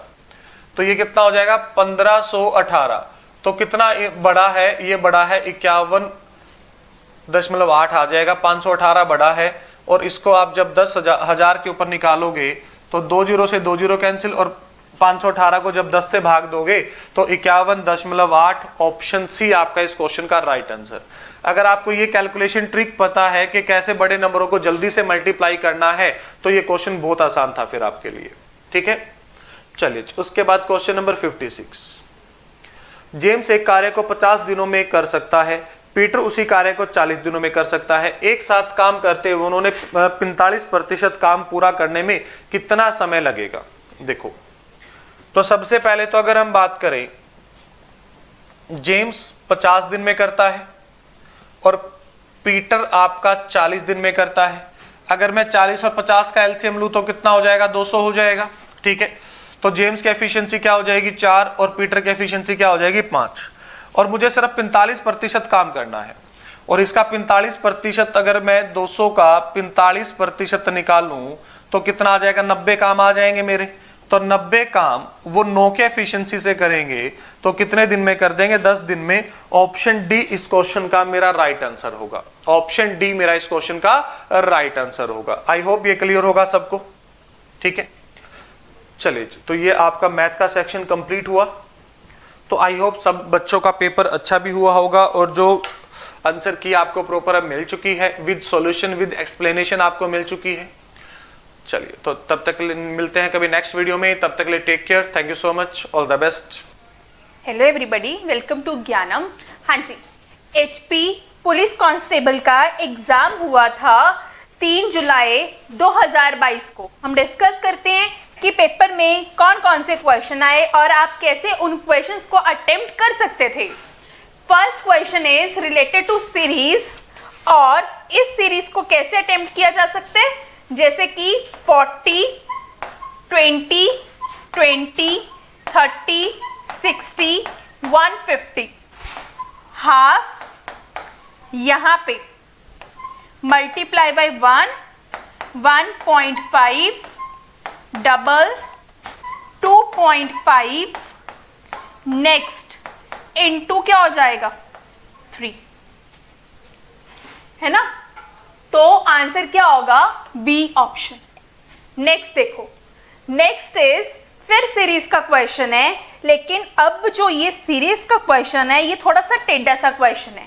मैं यहां पे करके बता रही हूं, देखो यहां पे क्या हो रहा है, ये कितने का डिफरेंस जा रहा है, ये जा रहा है हमारा 18 का, है ना। ये कितने का डिफरेंस जा रहा है, 9 का।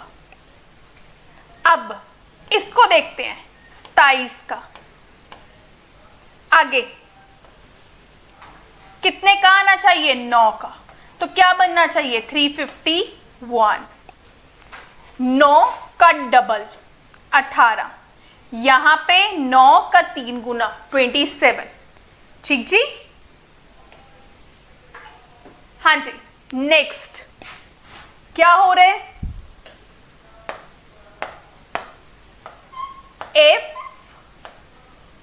FORMAL is written as IRUJXI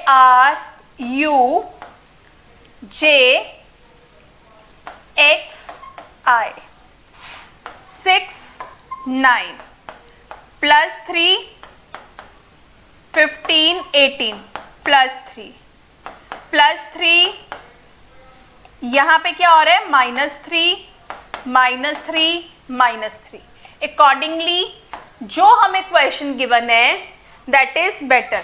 तो क्या करेंगे, हाफ में डिवाइड करेंगे, पहले में कर लेंगे +3 और बाद वाले तीनों में क्या कर लेंगे, -3 करके हम अपना आंसर दे देंगे। क्या आंसर बनेगा, जैसे कि R 18, 15, O वाली ऑप्शन ये दोनों है ना। यहां पे -3B 20 -3Q W वाली WQBO, मतलब आंसर इज एक ऑप्शन, ठीक है। हाँ जी, दैट इज पजल्स, ठीक जी। सबसे पहले हमें क्या दे रखा है, इज इट विजिबल, नो।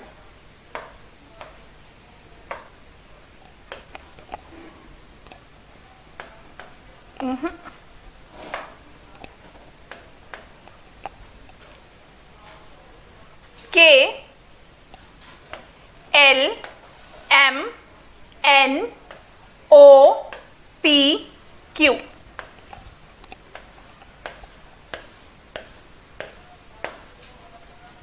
क्या कहा गया है? 7 students studying in 3 different college X, Y and Z. There are 3 girls among them, 1 in each of the college. 2 of them study mechanical engineer. 2 लोग इसमें से mechanical engineer हैं. 2 लोग study in medicine. 1 each study 1 biotechnology, 1 pharmacy और 1 है electrical engineer. M study with her best friend, मतलब M female है जो कि अपनी फ्रेंड अपनी फ्रेंड K के साथ पढ़ती है. किस कॉलेज में? Y कॉलेज में. और जो K है वो फार्मेसी करती है. देखो जब भी हु आया तो किसकी बात होगी? के की बात होगी. और जो के है वो क्या कर रही है? फार्मेसी कर रही है. कोई भी गर्ल बायोटेक्नोलॉजी और इलेक्ट्रिकल इंजीनियर नहीं है तो बायो भी मेल के पास जाएगा, इलेक्ट्रिकल भी मेल के पास जाएगा. ओ स्टडी इन मैकेनिकल इंजीनियर. ओ जो है वो मैकेनिकल इंजीनियर है और एक्स कॉलेज में पढ़ता है और पढ़ती है, हमें नहीं पता भी. And his brother P. O male है, उसका ब्रदर पी इलेक्ट्रिकल इंजीनियर है और जी कॉलेज में है. None of the two who are studying medicine are in Y college. मतलब वाई कॉलेज में मेडिकल ने तो आना नहीं, मेडिसिन ने तो आना नहीं. ठीक है. And study in bio. N ने बायो के साथ पढ़ना है लेकिन वो किसके साथ पढ़ रहा है? ओ और क्यू के साथ, मतलब एक्स. और यहां पे भी क्या आएगा? एक्स. अब देखो वाई में ये फीमेल ये मेल, जी में ये मेल तो ये क्या हो गई? फीमेल. एक्स में हमारे पास क्या है? बायो मेल, इलेक्ट्रिकल मेल, ये क्या हो गई? फीमेल. ठीक है जी. अब हमारे पास 3 फीमेल हैं और हमने ये देखना है क्या क्या फिल हो गया. ये फिल हो चुका, इलेक्ट्रिकल इंजीनियर हो चुका, मैकेनिकल इंजीनियर में एक फिल हो चुका. अब मेरे पास क्या था? यहां पे किसी मेडिसिन वाले ने नहीं आना तो मैकेनिकल इंजीनियर आ गया. अब 2 मेडिकल बचे, यहां पे भी मेडिकल और यहां पे भी मेडिकल. अब इससे जो रिलेटेड क्वेश्चन है, in which of the college do 3 of them study. किसमें 3 लोग स्टडी कर रहे हैं? 1 2 3 एक्स में. तो आंसर क्या आएगा? C option. हाँ जी. नेक्स्ट देखो, which of the following pair of student in medicine. Medicine में कौन से लोग थे? एक तो क्यू और एक एल. क्यू और एल. ठीक. Apart from O mechanical engineer और कौन है? ओ के अतिरिक्त मैकेनिकल इंजीनियर कौन है? एम.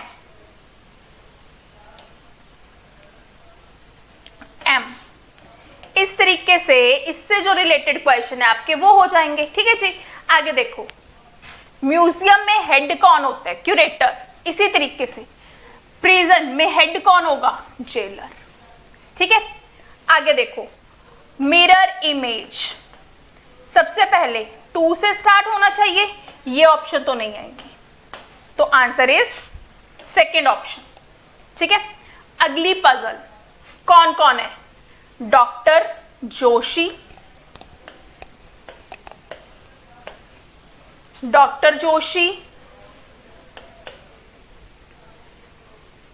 नटरंजन, डी नटरंजन, चौधरी और जिया.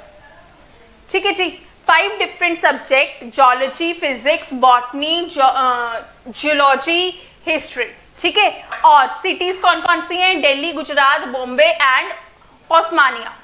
चौधरी जोलॉजी, जो चौधरी है वो क्या करते हैं? जोलॉजी पढ़ाते हैं बॉम्बे यूनिवर्सिटी में.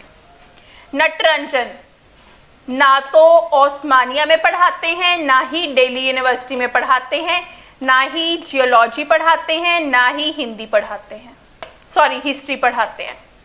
जोशी हिस्ट्री पढ़ाते हैं, जोशी हिस्ट्री पढ़ाते हैं और दिल्ली यूनिवर्सिटी में पढ़ाते हैं। 2 professor are from Gujarat, Gujarat से 2 प्रोफेसर हैं। जिया फिजिक्स, बट ना तो बॉम्बे से ना उस्मानिया से, उस्मानिया ने यहां भी नहीं आना, यहां भी नहीं आना, यहां पे उस्मानिया। 2 लोग गुजरात से, यहां पे भी गुजरात आ जाएगा और यहां पे भी गुजरात आ जाएगा। यहां पे हिस्ट्री आ गया, यहां जियोलॉजी नहीं आना, यहां पे आ जाएगा। आगे कौन सा सब्जेक्ट बचा? फिजिक्स हो गया, बॉटनी, यहां पे बॉटनी आ जाएगा।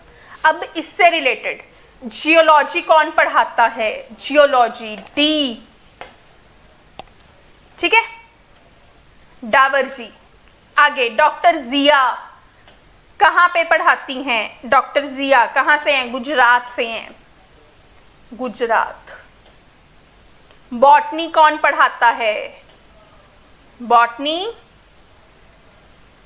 बॉटनी नटरंजन जी।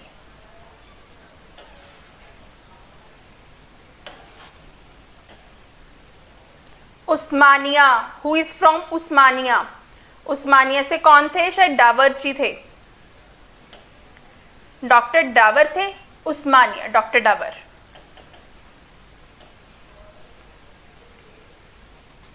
डॉक्टर डावर, हाँ जी। इस तरीके से इससे रिलेटेड क्वेश्चन हम कर लेंगे। नेक्स्ट देखो, नेक्स्ट क्या है? कोडिंग डिकोडिंग का क्वेश्चन है। क्या हो रहा है यहाँ पे? +1 +1 +1 +1, तो आप भी आंसर में +1 करके आंसर दे दोगे। OFN, OFN बी ऑप्शन, ठीक है जी। नेक्स्ट, नेक्स्ट क्या है? हाँ जी, एक वुमेन ने कहा, मैन को पॉइंट करते हुए कहा, क्या कहा गया? मैन को पॉइंट करके बोला गया, क्या बोला?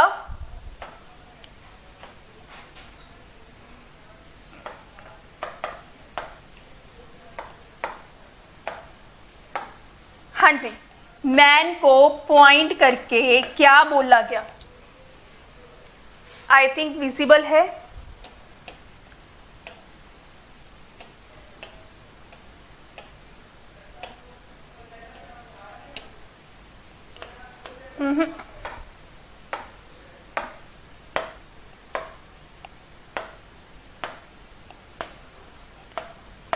मैन को पॉइंट करके क्या बोला गया? हिज मदर, इसकी जो मदर है वो इकलौती डॉटर है वुमेन की मदर की, मतलब यही वो वुमेन खुद है। पूछा क्या गया? वुमेन क्या लगती है मैन की? क्या बोलोगे? मदर। देखो, जिसने तैयारी की है उसके लिए पेपर बहुत आसान था। हाँ जी, नेक्स्ट देखो, क्वेश्चन किसका है? स्ट्रेट का है। बताना क्या है? इनमें से कौन सी ऑप्शन ऐसी है जिसमें ए अंकल आए? किसके? सी के।